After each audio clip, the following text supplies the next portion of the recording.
Di awal season 2 ini, diperlihatkan unit pasukan khusus Tim SEAL yang beranggotakan 6 orang muncul dari dalam laut untuk melakukan sebuah misi. Tiba di sebuah lokasi, satu persatu musuh yang menghadang dihabisi.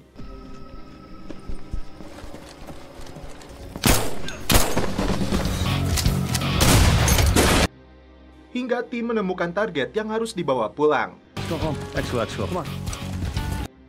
Tiba-tiba lampu sorot menyala. Ternyata ini sebuah latihan untuk mempertahankan kemampuan Tim SEAL. Sesuai dengan perintah komandannya, Ray menyelesaikan tugasnya menjadi pelatih anggota muda karena cedera bahu yang dideritanya. Let's go. Ray ingin bergabung kembali dengan tim inti karena fisiknya sudah 100% pulih. Tapi permintaannya belum direspon dengan baik oleh Jason. Berkumpul di markas, Eric menjelaskan tentang Kiwood Rochelle di Teluk Gini. Salah satu anjungan minyak Amerika di lepas pantai Nigeria yang saat ini sedang dibajak oleh kelompok militan bersenjata. Tim mendapat tugas untuk merebut kembali anjungan itu dari tangan militan dan membebaskan para pekerjanya yang disandra. Sebelum bencana lingkungan akan terjadi karena pelaku mengancam akan meledakkan lokasi ini. Sambil menyusun rencana operasi ini, Eric memperkenalkan seorang marinir yang ahli dalam urusan peledak yang akan diperbantukan dalam misi ini bernama Summer. Ray kembali membujuk Jason untuk dilibatkan dalam misi ini, namun lagi-lagi Jason menolaknya karena kebohongannya nyawa seorang bocah melayang. Singkat cerita, tim sudah berada di atas pesawat, setelah itu melanjutkan perjalanan menggunakan kapal cepat. Sorry. Di markas, Lisa memberitahu Eric bahwa dia sedang daftar ke sekolah calon perwira. Sejujurnya, dia merasa berat karena tim Bravo sudah menjadi bagian dari keluarganya. Tim akhirnya tiba di anjungan. Jason menghitung mereka punya waktu 30 menit sebelum matahari terbit. Tim sempat melihat dua pelaku pembajakan. Mereka harus bergerak cepat dan senyap untuk melumpuhkan pelaku sebelum para penjahat ini menyadari keberadaan mereka. Setelah melihat rangkaian peledaknya, Summer membutuhkan waktu setidaknya 30 menit. Dua pembajak terlihat sedang memukuli salah satu sandera. Tak pakai lama, tim langsung menghabisi mereka. Dua pelaku lainnya yang sedang mengawasi sandera pun dihabisi. Summer yang sedang menjinakkan peledaknya pun sempat melepaskan tembakan untuk melumpuhkan pembajak yang nongol di atasnya. Tepat ketika matahari sudah terbit, Summer berhasil menjinakkannya. Tapi misi belum selesai karena ada beberapa musuh yang masih berada di dalam ruang kontrol anjungan. Masalah muncul karena Lisa tidak bisa membantu tim melalui penglihatan satelit lagi atau istilahnya ISR. Operator ditugaskan untuk mematikan seluruh sistem operasional anjungan ini karena ancaman musuh yang datang bisa saja kembali terjadi. Saat tim akan melakukan evakuasi sandera, tiba-tiba dua kapal musuh mendekat sambil melancarkan serangan. Tim SEAL berupaya membalas serangan mereka sambil mengamankan sandera.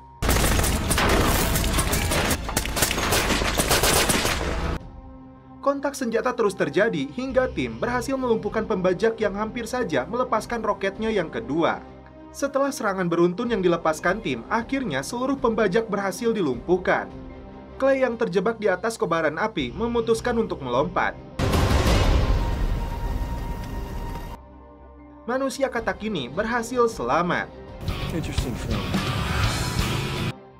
Tim berhasil membawa seluruh sandera dan mengakhiri misi dengan sukses. Dan setelah itu, film pun berlanjut ke episode 2. Di sebuah lokasi rahasia di Arab Saudi. Membantai para pekerja, khususnya para ilmuwan yang berada di gedung ini. Mereka memaksa seorang dokter agar membuka ruangan lab untuk merampas dua tabung yang berisi sebuah virus berbahaya.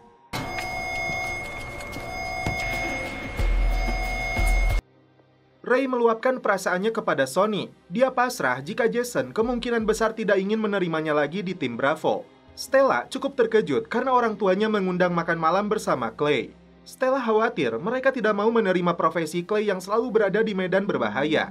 Sementara itu, Jason mengantar putri sulungnya ke kampus, tapi Marcus keburu memanggilnya lagi. Mandy datang ke sebuah bar. Dia menemui seorang mafia bernama Fausto terkait dengan hilangnya seorang agen di EA. Dia tidak mau merespon pertanyaan Mandy dan malah menunjukkan pistolnya. Karena berani mengancam agen CIA ini, anak buah Mandy langsung menciduknya.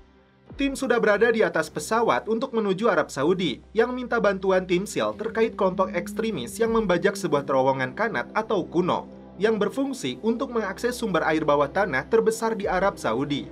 Masalahnya, kelompok ini akan melepaskan virus antraks ke dalam saluran airnya.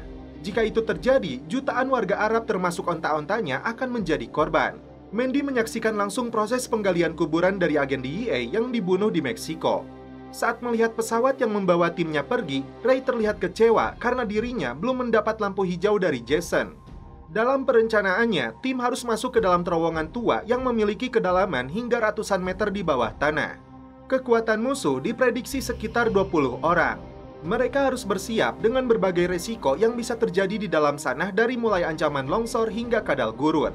Ray menemui Jenderal Harrington memastikan apakah benar tim Charlie memerlukan anggota. Namun jelas di sini Ray masih sangat ragu dengan rencananya ini. Tiba di Arab, tim mendapat penjelasan dari seorang jenderal bahwa kelompok ekstremis itu mengancam akan melepaskan virus antraks yang bisa meracuni sebagian besar penduduk Arab. Kecuali mereka membebaskan puluhan tahanan pejabat tinggi Iran yang ditahan di Arab. Karena memegang prinsip tidak pernah bernegosiasi dengan penjahat manapun, maka tim SEAL diminta bantuan untuk melumpuhkan mereka. Singkat cerita, tim SEAL masuk ke dalam terowongan tua yang menjadi akses sumber mata airnya.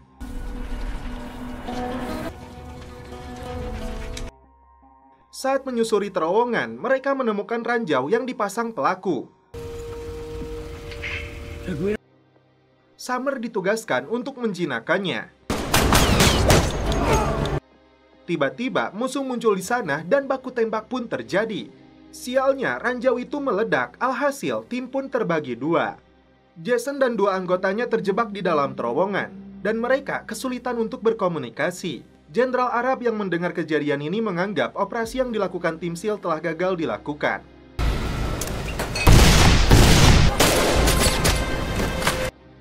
Tidak ingin jutaan warga Arab menjadi korban, jenderal ini langsung menerbangkan 2 jet tempur F-16-nya untuk meledakkan terowongan. Tim hanya punya waktu 7 menit untuk keluar dari terowongan atau menyelesaikan misinya. Jason dan anggotanya yang berada di dalam terowongan terlibat baku tembak dengan musuh. Dan si anjing herdernya berhasil menangkap pelaku yang membawa virus. Tapi Jason kesulitan untuk melakukan komunikasi dengan tim yang berada di luar. Sementara itu, 2 jet tempur F-16 sudah mengudara. Clay dan timnya berusaha membuka akses terowongan yang terkena reruntuhan dengan alat seadanya. Untuk mengirimkan kode ke rekan yang berada di sisi lain, mereka mencoba mengalirkan lampu lilin melalui selokan kecil yang berada di bawah reruntuhan. Clay melihat lampu tersebut, yang artinya Jason dan timnya masih hidup. Tapi si jenderal keras kepala, dia tidak mau menarik keputusannya untuk meledakkan terowongan. Untuk mengelur waktu, Mandy dan timnya seolah-olah membuat jendela komunikasi. Strategi ini berhasil. Jenderal memberi waktu 5 menit kepada tim SEAL sebelum jet tempurnya menjatuhkan rudal. Setelah cukup lama menggali, akhirnya ada lubang kecil untuk Jason mengatakan jackpot, yang artinya misi telah berhasil diselesaikan dengan baik. Jackpot, we're good. Jenderal pun menarik mundur lagi jet tempurnya. Kembali ke pesawat, Jason mendapat informasi yang cukup mengejutkan. Ray menyambut kepulangan tim Bravo. Namun Jason di sini marah karena mengetahui Ray berencana pindah ke tim lain.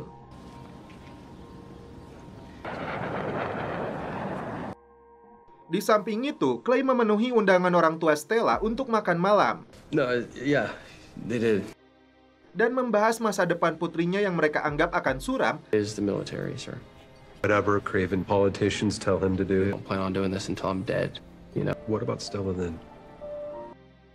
Karena mereka khawatir Clay sewaktu-waktu akan pulang di dalam peti jenazah. Menunggu Alana yang sedang belanja, Jason terkejut setelah polisi datang membawa kabar buruk bahwa istrinya mengalami kecelakaan. Dan setelah itu, film pun berlanjut ke episode 3. Belum jelas apa yang terjadi, tim SEAL diterjunkan ke salah satu hotel di Mumbai. Anjing pelacak diturunkan lebih dulu untuk memahami medan. Terlihat puluhan korban sipil berjatuhan di dalam hotel ini. Setelah dipastikan aman, tim bergerak masuk. Beberapa pelaku yang menghadang langsung dihabisi.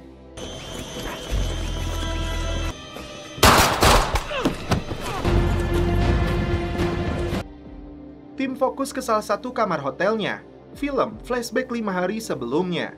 Setelah mendapat informasi istrinya kecelakaan, Jason berlari ke dalam rumah sakit. Tak diduga, dokter mengatakan istrinya tidak berhasil selamat. Tim SEAL yang mendapat kabar duka ini ikut terkejut. Oh no. Termasuk Lisa dan Mandy. Sebagai sahabat terdekat, Ray lebih dulu tiba di rumah sakit untuk memberikan dukungan moral kepada Jason. Lisa menjemput ibunya Jason di bandara. Keluarga besar tim Bravo berkumpul untuk memberikan dukungan moral kepada Jason dan anak-anaknya. Jason dan anak-anaknya benar-benar kehilangan.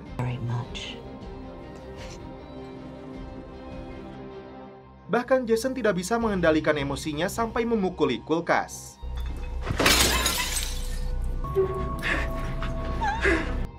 Secara pribadi, Mandy memberikan support kepada Jason agar dia mampu melewati semua ini. Saat pemakaman berlangsung, seluruh keluarga besar tim SEAL hadir. Selesai membacakan pidatonya, tiba-tiba ponsel mereka semua berdering.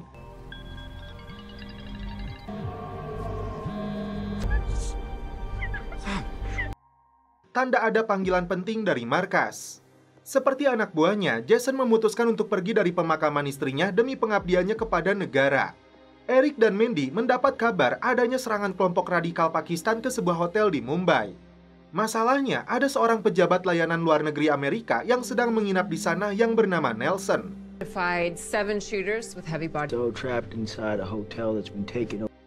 Tim mendapat lampu hijau dari pemerintah India untuk menyelamatkan pejabat tersebut. Jason memanggil Ray untuk datang ke markas. Jason minta Ray untuk kembali ke tim Bravo menggantikan dirinya. Apakah ini untuk sementara atau selamanya, Jason tidak tahu.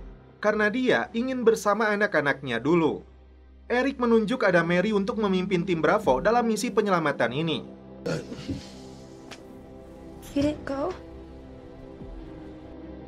Kiprahnya selama ini sebagai pelatihnya Clay dinilai cocok untuk kembali ke lapangan. Singkat cerita, tim SEAL terbang ke India.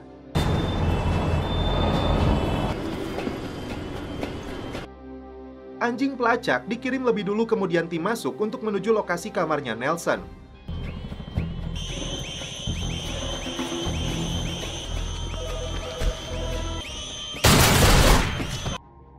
Namun ternyata di dalam kamar hotelnya, tim tidak menemukan keberadaan pejabat Amerika itu.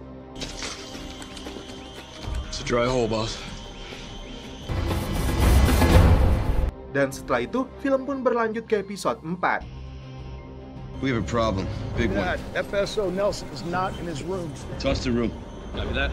Di dalam lemari bajunya, tim menemukan ponsel yang mengirim pesan kepada istrinya 22 menit lalu. Itu artinya Nelson masih berada di dalam hotel ini yang memiliki 500 kamar. Saat melihat CCTV, Clay punya ide untuk mengecek di ruang kontrolnya. Akhirnya, tim menemukan Nelson masih hidup berada di tangan para penjahat yang menyanderanya di lantai atas. Always the top floor. Tim menghitung setidaknya ada 10 pelaku yang membawa senjata yang harus mereka lumpuhkan tanpa melukai korban. Havoc, this is Bravo 1. Sony sempat meragukan kepemimpinan Adam karena dia sudah terbiasa dengan Jason. Tapi menurut Clay sama saja karena pelatihnya itu punya kapabilitas juga untuk memimpin tim ini. Terlihat dari layar CCTV, pelaku bermaksud melempar korban dari atas jendela. Tim mulai menyusun rencana untuk menyergap para pelaku kejahatan ini. Monitors give us eyes. Havoc, this is Bravo 1. It'll work, but we gotta go now. Be on my moonbeam. Stuff making. Jason mulai kesal dengan kehidupan barunya yang berbeda dari biasanya. Saat keluar rumah, dia melihat sebuah paket yang ditujukan kepada istrinya. Tim SEAL membagi dua grup untuk menyergap para pelaku dari dua sisi. Side 2 Tango smoking and joking to your immediate. Bravo 2, prep a crash. Eric kedatangan seorang perwira India tentang ancaman pelaku yang menggunakan rompi peledak. Di saat tim akan masuk, tiba-tiba Eric memberi perintah untuk mundur dulu karena sebagian para pelaku terdeteksi memakai rompi dan sabuk peledak. Stand by, Havoc. Another near the kitchen. What about a lockpick? Rencana sedikit dirubah karena tim harus memastikan sasaran pertama adalah pelaku yang membawa peledak.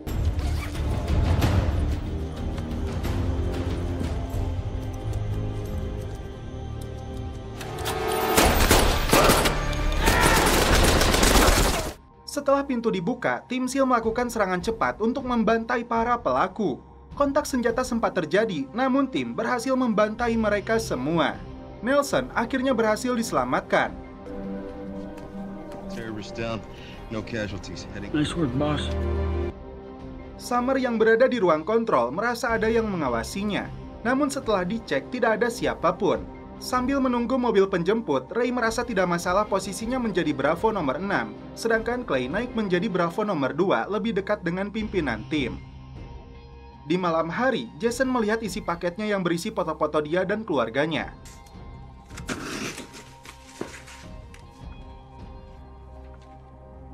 Tiba-tiba, Jason mengajak dua anaknya untuk pergi. Saat akan pulang, tim mendapat tugas baru untuk menyelamatkan seorang mahasiswa Amerika yang disandra di dalam universitas tidak jauh dari lokasi tim berada. Check, boys. Ternyata, Jason membawa kedua anaknya ke lokasi favorit ibu mereka. She used to tell me that from here, control what you can see. Jason berjanji kepada mereka, meskipun Alana sudah tiada, tapi dia tidak akan pernah meninggalkan mereka. Dia akan berusaha menjadi sosok ayah sekaligus ibu untuk kedua anaknya ini. Tim SEAL berjalan menyusuri gang untuk menuju lokasi penyanderaan. Paris, you can keep your damn crystals. Jason kembali datang ke markas menemui komandannya.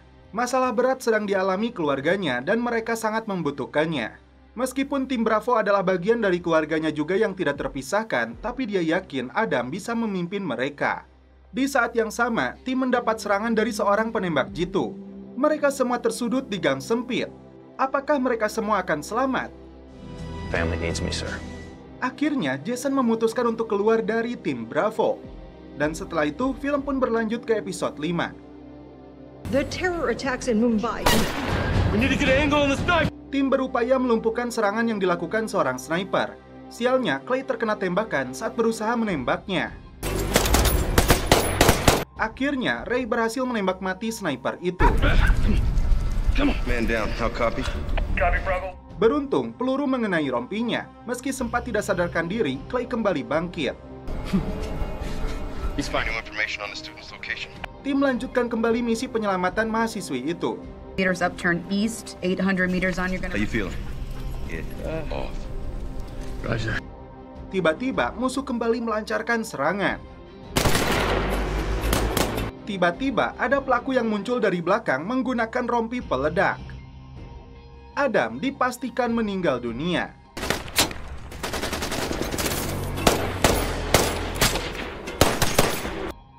Seluruh anggota terkejut, khususnya Clay. Markas menyerahkan keputusan kepada tim apakah akan melanjutkan misi ini atau ekstraksi. Akhirnya, tim memutuskan untuk menyelesaikan misi ini lalu kembali untuk menjemput Adam. Adam's not here. I'm staying here. You We understand? will be back. Get him on the Casevac. We're Charlie Mike to the university. Karena berita tentang serangan di Mumbai dan penculikan mahasiswa ini cukup mempengaruhi emosional Jason. Putrinya yang bernama Emma paham dengan perasaan ayahnya yang seharusnya berada di sana. Karena itulah jati diri Jason. Kembali ke tim yang masih berada di sekitar universitas. Mereka temui Letnan Arya untuk mendapatkan informasi sejauh mana kekuatan musuh. Menurutnya, hanya ada 6 pelaku bersenjata, tapi dia tahu berapa jumlah sandera. What about Adam? Jason terkejut setelah mendapat informasi Adam telah tewas. Salah satu mahasiswa tiba-tiba keluar dari kampus dengan ketakutan. Dia mengaku pura-pura mati sebelum bisa kabur. So I ran for it. Everyone in our program was there. We were there to... Yang dia ketahui, ada 8 temannya yang terjebak di ruang perpustakaan. Si Doggy mencium aroma mahasiswa ini agar tim bisa menyusuri titik lokasinya yang terakhir. Tim bergerak cepat ke dalam. Terlihat beberapa mayat sudah bergelimpangan di dalam kampus ini. Akhirnya, tim berhasil menemukan para korban yang bersembunyi di ruangan perpus. Six making entry. Third floor library. Cairo set security. Trent Clay. Med checks. Kini tugas terakhir tim adalah membawa mereka keluar dengan aman. Namun masalah muncul karena datangnya kelompok ekstremis. Tim menjalankan rencana dengan mematikan lampu dan menggunakan teropong penglihatan malam untuk membantai mereka semua.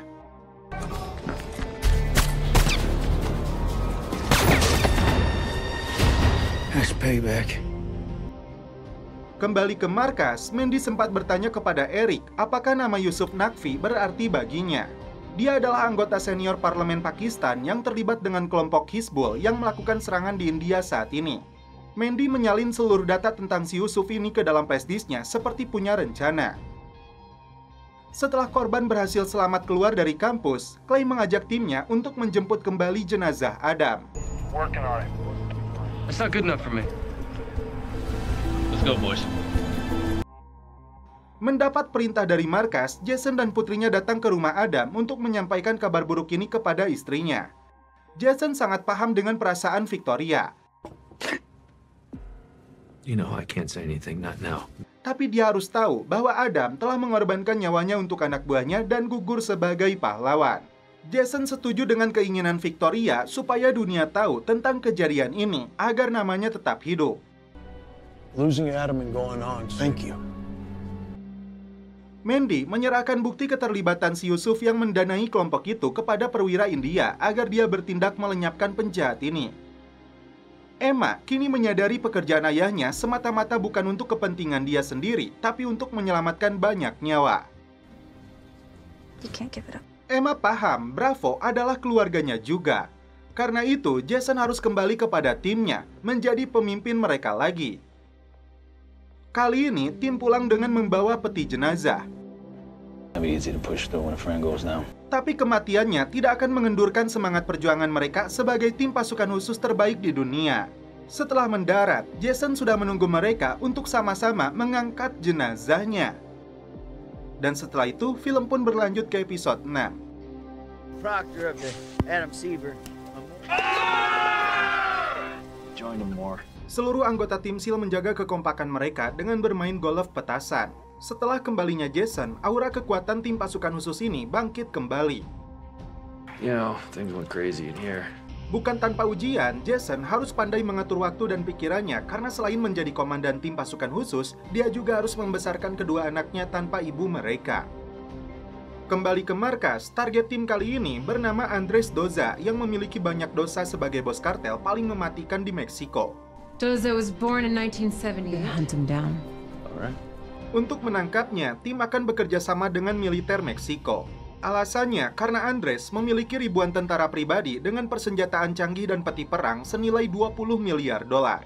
Kesalahan terbesarnya adalah mengeksekusi mati agen DEA Amerika seperti terlihat dalam rekaman videonya.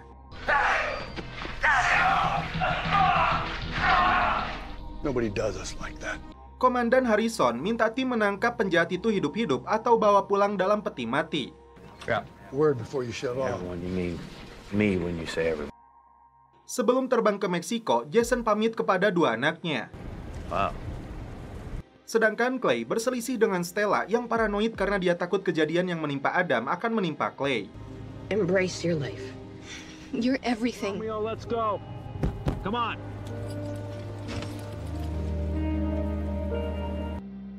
Selama di Meksiko, tim akan mendapat bantuan dari agen intelijen Meksiko bernama Rita Alvaro. Already got a bad feeling, brother. Tiba di Meksiko, tim mendapat pengawalan ketat sampai menuju markas. Selain Rita, ada Letnan Lopez dari tim pasukan khusus Meksiko yang akan membantu tim. Why should we trust you? Poster Andres Doza terpampang hampir di setiap sudut jalan karena bos kartel itu membangun sekolah dan rumah sakit yang tidak bisa dilakukan pemerintah. Faktanya, jumlah kematian akibat kekerasan di Meksiko melebihi jumlah korban perang Irak dan Afghanistan. Tiba di markas rahasia, tim disambut oleh Kolonel Martinez. We're only here to help, Colonel. Bravo team's direct leader, yes? Setelah pembunuhan agen DEA itu, Andres Doza menghilang. Tidak diketahui keberadaannya seperti ditelan bumi. Namun tim bisa menyusurinya dari algojo kartel yang bernama Gonzales yang diduga bersembunyi di daerah Telporo, wilayah kumuh yang dikendalikan kartel. Selama ini, militer Meksiko kesulitan menaklukkan wilayah itu. Tahun lalu saja dia kehilangan 5 anggotanya. Jason tidak gentar mengajak Martinez untuk melakukan serangan menangkap si Gonzales daripada hanya menunggu dia keluar dari sarangnya. Locals on a payroll of a killer. It sounds like we need to go in ditch. This is Gonzalez's home. Tapi Martinez tidak akan mengajak Lopez dalam penggerebekan ini. Masalahnya, dia berasal dari daerah itu dan ini sangat berbahaya baginya. Jason kecewa kenapa dia harus takut. Apa dia seorang pengkhianat?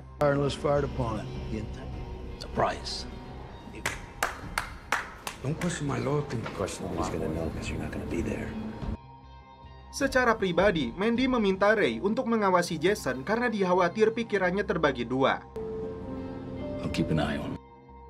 Demi menyamarkan identitas mereka, tim SEAL menggunakan kostum pasukan khusus Meksiko. My man here will drive us to the target. Tidak ingin disebut pengecut, Letnan Lopez akhirnya ikut turun dalam misi ini. Teach Sunday school there?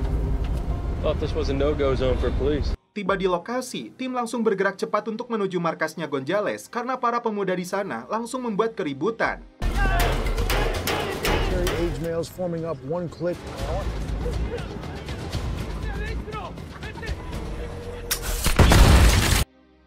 Setelah membobol pintu, tim pasukan khusus ini langsung menghabisi satu persatu anak buahnya si Gonzales. Sampai di lantai atas, tim memperhatikan sebuah ruangan menggunakan pintu besi seakan di dalamnya ada barang berharga.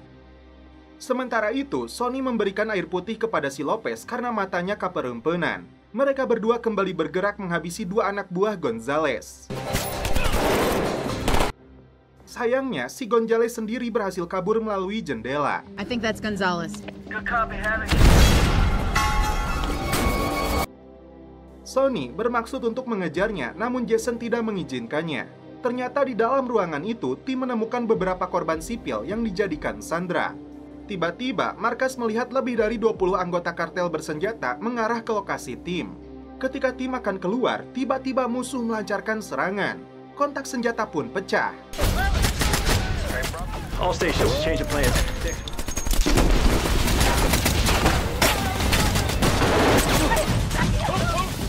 Akhirnya, tim berhasil keluar dari lokasi tersebut kembali ke markas. Mandy dan Jason terlibat adu mulut karena komandan pasukan khusus dituduh tidak fokus terhadap misinya dengan melepaskan Gonzales. Di saat tim sedang santuy, tiba-tiba sebuah mobil meledak dekat markas. Sebuah pesan kepada Lopez dari Gonzales yang memberi tanda keluarganya akan menjadi sasaran. Ahora mismo, vete!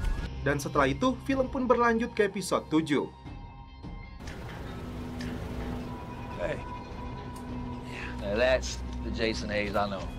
I'm clear. It's just war, brother. Oh, work calls. Tim kembali beraksi untuk memburu seseorang yang memiliki ponsel yang terhubung dengan Andres Doza. Masalahnya, tim belum tahu sosok wajahnya, hanya mengikuti petunjuk titik ponselnya. Tiba di lokasi, tim kesulitan menentukan target karena banyak orang yang berada di sana. Tidak punya banyak pilihan, tim minta markas untuk menghubungi nomor tersebut agar mereka bisa melihat target. Akhirnya, tim menemukan pria dengan setelan jas yang mengangkat ponselnya. Pria itu pun kabur menggunakan Mercedes-Benz. Sepertinya, pria dengan tato di lehernya ini cukup mencurigakan. Tim segera mengejar target. Sending a photo in for ID. Try and watch your distance. Check. Mereka sempat berpapasan dengan sekelompok pria yang berada di dalam mobil. Pria ini terdeteksi sebagai anteknya kartel. Vega, we're in Guadalajara. Batman for the cartel. Tim membuntutinya hingga dia masuk ke dalam sebuah klub. Sonny dan Clay ditugaskan untuk masuk melihat situasi di dalam. Fokus pada wanita sekso yang berada di dalam, tiba-tiba kelompok pria itu melakukan serangan untuk membunuh si pria tadi dan anak buahnya. Dan salah satu pelakunya ternyata pria dengan tato di leher. Dia merampas ponsel yang dibawa pria tadi. Tim menahan diri tidak mau terlibat dalam pembantaian ini karena bisa membahayakan identitas mereka. Stone Cold, boss.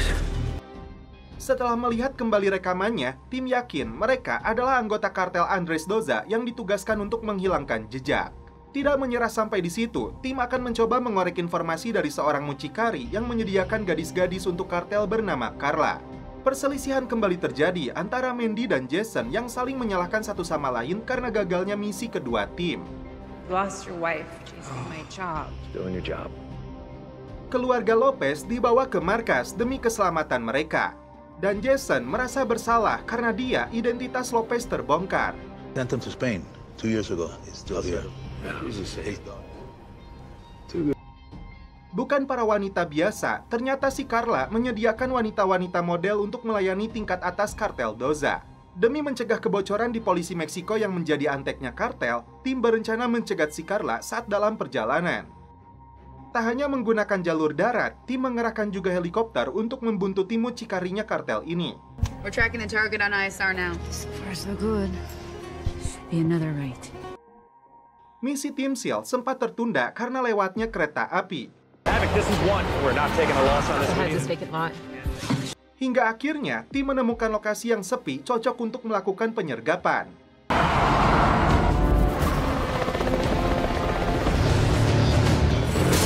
Si Carla berhasil ditangkap.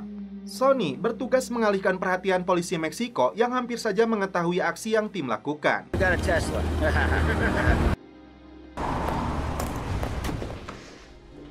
I'm whoever you want me to be. Saat interogasi berlangsung, Mandy dan Rita menunjukkan keterlibatan si Carla dengan Andres Doza dan para model yang menjadi korban. Vega work for people high up on the food chain. They would kill me. Why not make me a friend? Jason dan Ray bergegas pergi menyusul Lopez setelah istrinya menangis histeri suaminya itu akan menyerahkan diri kepada kartel Doza. Untungnya saja, beberapa meter lagi menuju markasnya Doza, Jason lebih dulu menarik si letnan ini dari tindakan yang justru akan membuatnya terbunuh. Clay pulang dalam kondisi mabuk berat sebagai bentuk pelampiasannya karena diputuskan Stella. Dan setelah itu, film pun berlanjut ke episode 8. Happy anniversary. Forgot to remember. Kekejian seorang Andres Doza diperlihatkan di sini. Dia eksekusi mati anak buahnya yang bernama Javier karena dituduh mencuri uang miliknya. Bahkan adik iparnya sendiri dia habisi. Responsible for the theft of my money. Please don't kill me. To go home. Never speak of this. Mandy dan Rita kembali menginterogasi Carla untuk mengatakan salah seorang anteknya Andres jika dia ingin kehidupannya kembali normal seperti dulu. Akhirnya, mucikari ini menyebut nama Luis Castillo alias El Lazo, seorang letnan yang paling dipercaya oleh Doza. I need to be a part of it. Beside him is Luis Castillo. Every time Lazo comes to Mexico City, Tim berencana untuk menangkap orang kedua kartel Doza memancingnya keluar dengan meledakkan salah satu lab narkoboynya. Tim akan menggunakan kostum khusus agar serangan ini dianggap berasal dari kartel saingannya. Tiba di lokasi, tim langsung membantai seluruh anggota kartel.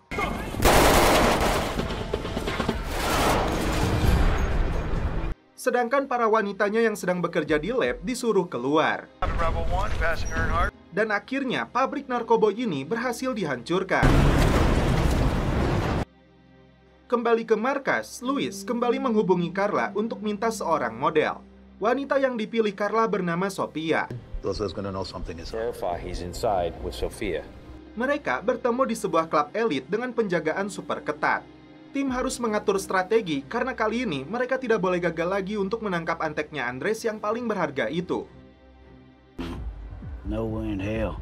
Jason dan Mandy masuk ke dalam klub untuk mengawasi pergerakan Sophia dan El Lazo. Sementara itu, anggota lain mengawasi di luar. Osmond States arrived. 2, Bravo 1 has eyes on Cinderella. I don't like not having eyes on them. That means I dragged you here? Di dalam klub itu, Jason dan Mandy melihat si Lazo yang sedang duduk bersama Sophia. Namun tiba-tiba dia menghilang. You have a lock on Cinderella's cell? HVT. Negative. Watching all doors. Te vi en el bar. Sophia mengatakan Lazo pergi menemui bosnya. Yesterday Lazo left to see his boss. Tim yang berada di luar langsung bergerak untuk membuntuti Lazo. Mandy meminta timnya berhati-hati karena dia punya firasat buruk. Saat dalam pengejaran, tiba-tiba mobil tim dihadang. Tak diduga, sebuah RPG meluncur ke arah mereka. Dan setelah itu, film pun berlanjut ke episode 9. Tim berhasil lolos dari serangan RPG, tapi serangan bertubi-tubi yang dilakukan musuh tidak berhenti. Tim berusaha meladeni serangan mereka sambil minta bantuan markas untuk KRF atau penjemputan. Baku tembak terus terjadi, Lazo yang terluka berhasil ditangkap tim. Mereka bergerak mencari lokasi yang lebih aman sambil menunggu bantuan.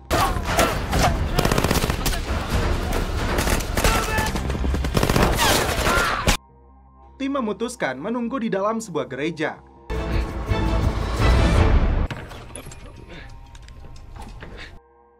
Karena butuh Lazo hidup-hidup, tim melakukan pertolongan untuk mengobati luka tembaknya. Seorang pendeta yang berada di gereja ini diamankan oleh tim. Sementara itu, Mandy dan Rita menemukan Carla di dalam apartemennya sudah tidak bernyawa. Kesimpulan mereka, tidak mungkin Carla yang berkhianat karena tidak ada tanda-tanda penyiksaan. Pasti ada orang dalam yang membocorkan operasi ini. Tim melihat pasukan kartel menyisir setiap bangunan di lokasi ini. Bravo 1, be advised. Karena kondisi Lazo memburuk, tim memberikan satu-satunya kantong darah yang mereka bawa meskipun tindakan ini tidak disukai Sony. Kolonel Martinez mendukung langkah tim untuk menyelamatkan Lazo karena informasinya penting untuk mendapatkan Andres Doza. Namun Sony merasa ada yang janggal dengan gerak-gerik Martinez.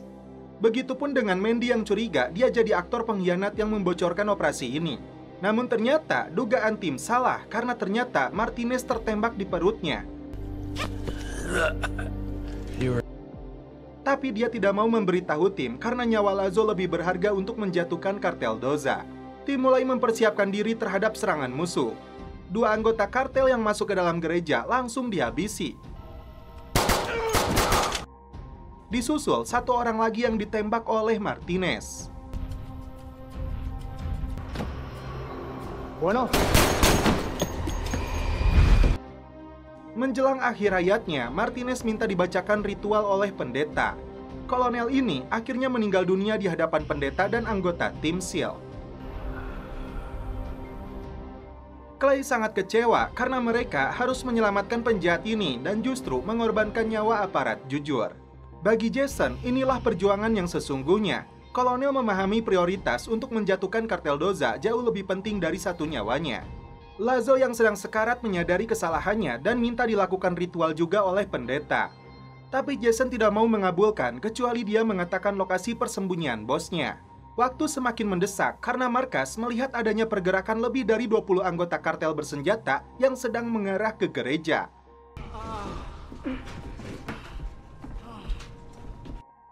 Akhirnya terungkap bahwa pengkhianat sebenarnya adalah Rita. Dia mengaku terpaksa melakukan ini karena saudarinya yang bernama Yolanda dan 2 anak gadisnya disekap oleh Doza. Dan tiba-tiba musuh melancarkan serangan ke arah gereja.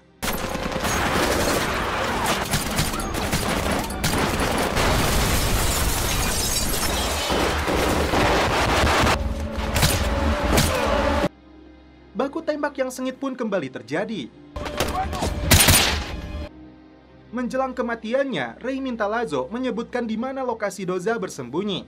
Lazo hanya mengatakan sebuah lokasi di ujung garis Candela. Rita minta maaf kepada Mandy karena dia tidak punya pilihan.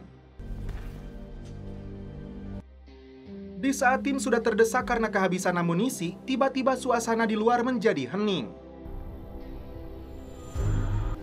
Password. Ternyata, Komandan Eric dan pasukan khusus Meksiko telah membantai anggota kartel itu. Mereka membawa jenazah Kolonel Martinez sebagai pahlawan keadilan. Dan setelah itu, film pun berlanjut ke episode 10. Berbekal informasi dari pengakuan Lazo, tim kembali beraksi ke sebuah lokasi. Males in the area. Having base. Nando. Copy Bravo 1. Tim dibagi 2 grup, ada yang masuk dari bawah dan ada yang menyergap dari atas.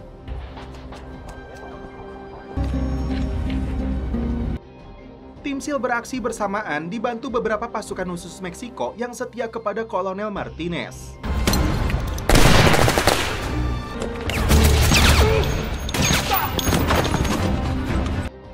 Pasukan pengawal Andres Doza yang berjaga di setiap sudut gedung ini dihabisi. Setelah area lantai 2 clear, tim menemukan seorang pelayan yang dipaksa untuk menunjukkan tempat Doza bersembunyi. Wanita ini hanya menunjuk ke arah dinding. Dengan lakban saktinya, tim meledakkan dinding ini dan ternyata di dalamnya adalah ruang persembunyian Andres Doza. Tapi ternyata tim tidak menemukan target. Saat mereka menyalakan televisi, ternyata bos kartel ini sedang menggelar konferensi pers mengaku sedang diburu oleh pihak Amerika. Dia membantah segala tuduhan yang dilayangkan kepadanya. Sebagai warga negara yang baik dan cinta kepada rakyat Meksiko, Andres menyerahkan dirinya kepada aparat Meksiko. Tidak bisa dibohongi, tim yakin ini bagian dari rencana pelarian Doza dengan tipu muslihatnya. Karena operasi rahasia yang dilakukan tim sudah terbongkar, dalam 24 jam tim harus sudah terbang kembali pulang. Jason tidak percaya Doza bisa lolos semudah ini. Jika mereka pergi, itu artinya kejahatan di Meksiko akan terus terjadi. Lopez dan keluarganya pun akan menjadi sasaran. Informasinya, Doza bersembunyi di penjara pribadi di wilayah Chiapas. Tim punya waktu hingga matahari terbit untuk menangkap Doza dan membawanya ke penjara Amerika. Tapi tim hanya bisa beroperasi tanpa dukungan pasukan khusus Meksiko. Penjara pribadi ini terdeteksi berada di dekat hutan mangrove yang berada di lepas pantai wilayah Chiapas. There's only one road into the target. Cover to get into his compound. Natural barrier. Singkat cerita, tim sudah berada di dalam hutan menemukan beberapa anggota kartel yang berjaga di dekat lokasi persembunyian Andres. I got 6 clicks to Doza. We need to be extra on that.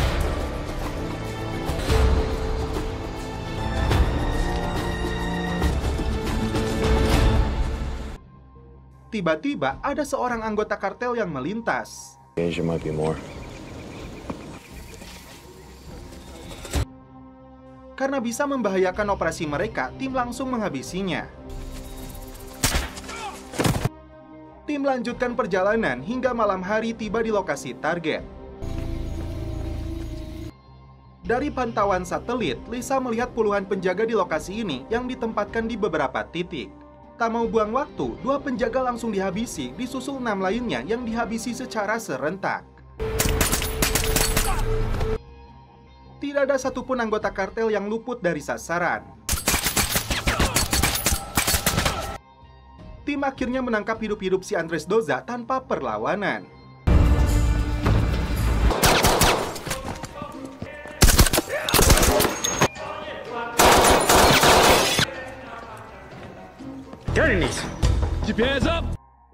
Lopez mengamankan pistol milik bos kartel ini.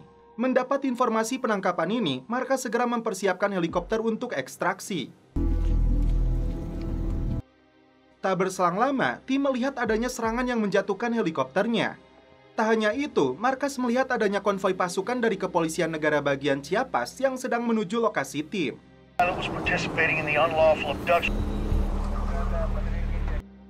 Komandan mereka memaksa tim untuk menyerahkan Andres Doza karena lokasi ini sudah terkepung. Eric tidak bisa berbuat banyak karena operasi ini dilakukan tanpa sepengetahuan markas pusat. Si Andres merasa pede dirinya akan kembali bebas karena polisi Meksiko mudah untuk disuap. Jason akhirnya minta anggotanya untuk menurunkan senjata karena mereka harus menyerahkan diri. Tapi Lopez tidak mau melakukannya. Saat pintu dibuka, tiba-tiba Lopez menembak bos kartel ini dengan pistolnya.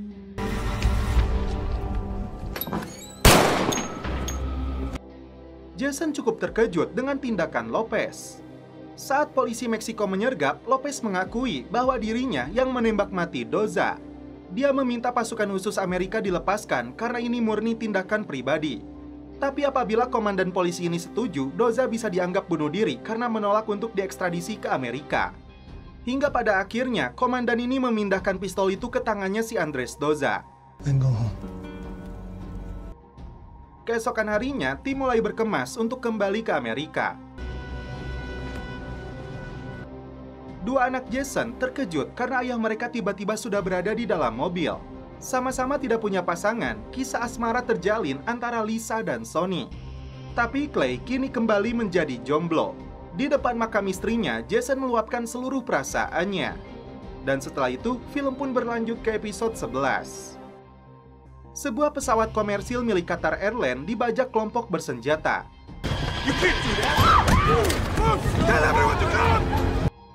Salah satu penumpang dihabisi sebagai bentuk peringatan agar tidak macam-macam. Seluruh ponsel penumpang pun dikumpulkan. Pertanyaannya, siapakah para pelaku ini dan apa tujuan mereka? Jason terkejut saat menemukan kedua anaknya telah tewas. Namun ternyata itu hanya mimpi buruk. Di pagi hari, Jason meminta Emma untuk berlatih menembak, namun putrinya ini menolak. Karena dia tidak sedang berada di medan perang. Stella datang untuk mengambil barang-barangnya di rumah Clay dan mengembalikan kunci duplikatnya. Sebenarnya, keduanya masih saling mencintai, tapi Clay sadar dengan keputusan Stella.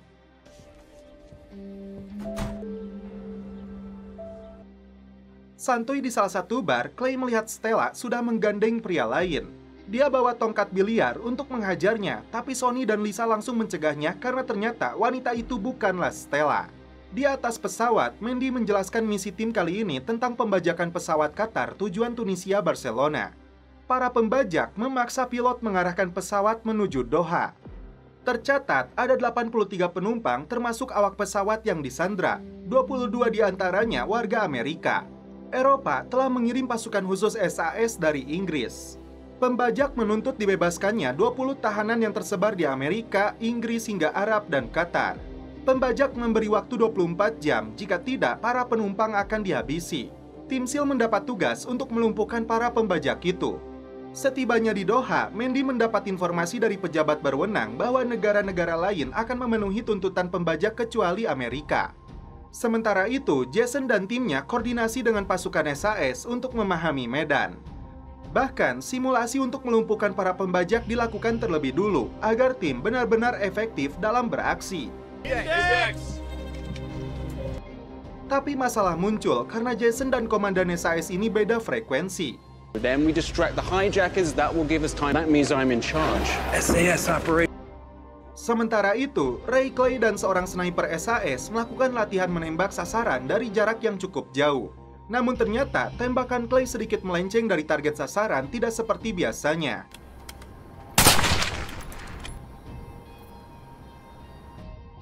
Ray memahami masalah pribadinya dan Stella mempengaruhi kemampuannya untuk menembak. Untuk mengulur waktu, tim minta para pembajak merekam kondisi para penumpang dan memastikan mereka dalam kondisi baik. Tiba-tiba, dua penumpang mencoba melakukan perlawanan. Namun yang terjadi, pembajak menghabisi dua penumpang ini. Mayatnya pun dilempar dari dalam pesawat. Tidak ada waktu lagi, tim mulai beraksi dengan bersembunyi di balik truk bahan bakar, lalu masuk ke dalam ruang mesin sebelum para pembajak ini menyadarinya. Setelah truk bahan bakar kembali pergi, tim berencana untuk meledakkan pintu pesawat. Dan 3 anggota lain sudah mempersiapkan diri dengan snipernya. Saat melihat kembali rekaman tadi, ternyata ada penumpang yang ditempatkan di dekat pintu. Rencana itu pun dibatalkan menjelang peledakan dilakukan. Namun, Jason punya rencana lain.